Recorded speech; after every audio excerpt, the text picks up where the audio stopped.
Parichinna iva jnanat annashe sati kevalaha svayang prakashate hyatma megha payeng sumaniva.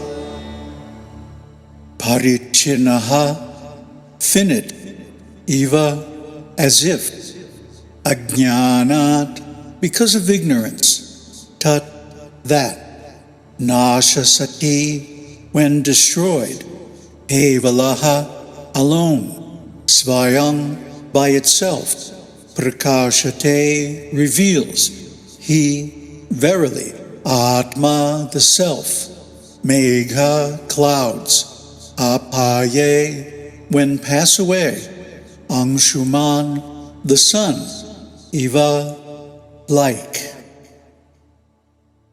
The self appears to be finite only because of ignorance. When ignorance is destroyed, the self, which does not admit of any multiplicity whatsoever, reveals itself by itself, like the sun when the cloud is removed. Namaste. So the self is infinite. But there can only be one infinite, because infinite means everything. So the self is everything. Then why do we seem to be individual, separate, distinct beings? Well, it's because of ignorance. Specifically, it is because of upadhi. Upadhi means a limiting adjunct, something that limits and is connected with something else. So the something else is the self, and the limitation is that it makes the self appear individual, small, limited.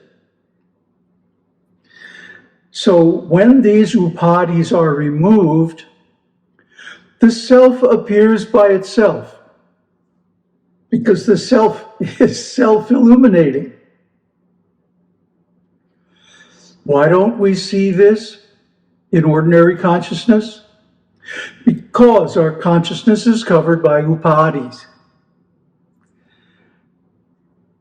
All the work that we do, the sadhana, the offerings, the puja, prayer, study of the Vedas, austerities, charity, all of the things, the actions that come under the heading of developing spiritual consciousness are only to remove the upadhis. They are a negative action. They do not reveal the self. The self is self-revealed. And we are already the self. So we're not going to become the self or attain the self or any of that. That kind of language is used by people who don't really understand.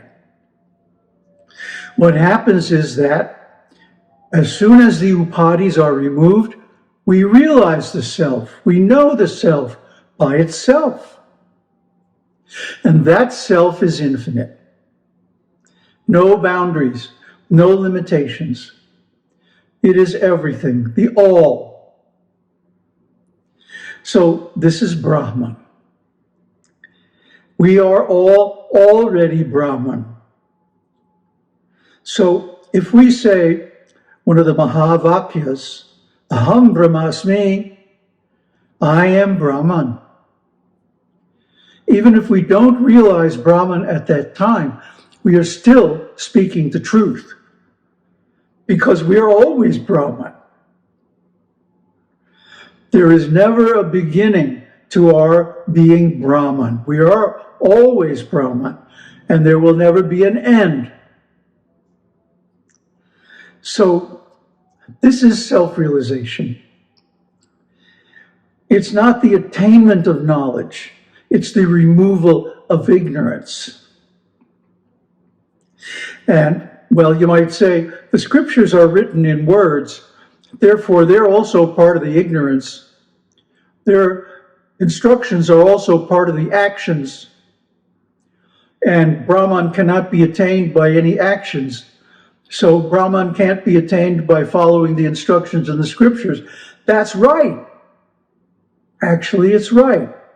However, the actions and instructions given in the scriptures are the necessary preliminaries to realize Brahman, because they remove the upadhis that are covering us.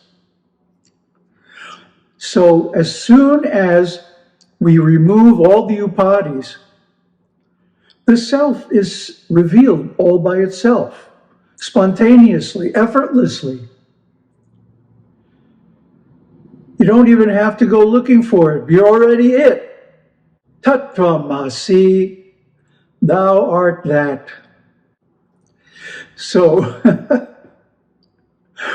people get all mixed up because they try to see the self as something outside, like an object. But the self never becomes an object. The self is always a subject, one who is aware.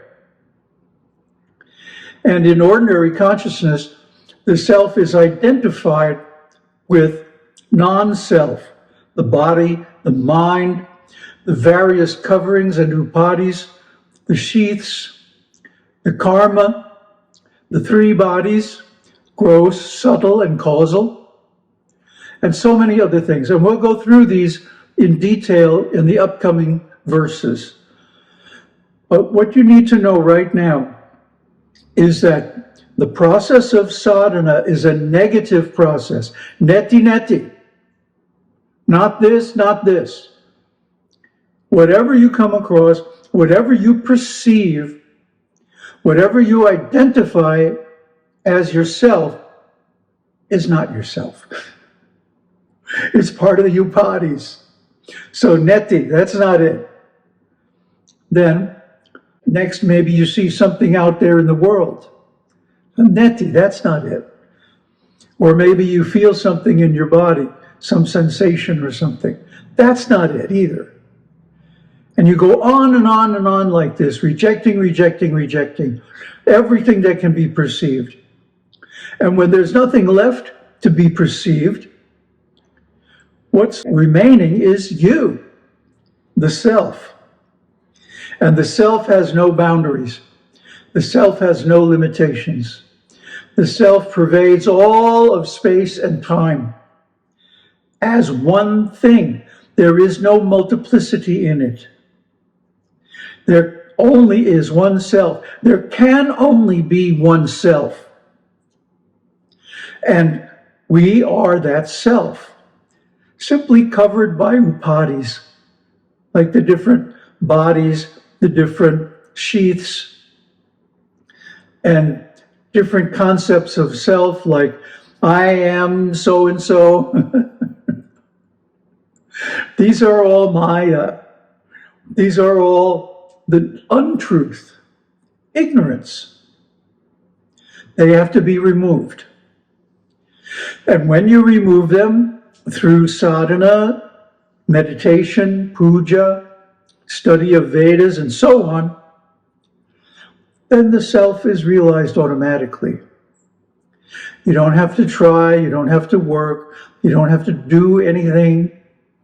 In fact, if you try to do something to realize the self, you won't get it. It won't happen. The self is not realizable by action. That was the message of the last verse. So then, what are we to do? Get rid of all the upadhis. Get rid of all the coverings of the self, the false artificial identities, identifications, attachments, associations, coverings. And then self will reveal itself, and that is the ultimate enlightenment.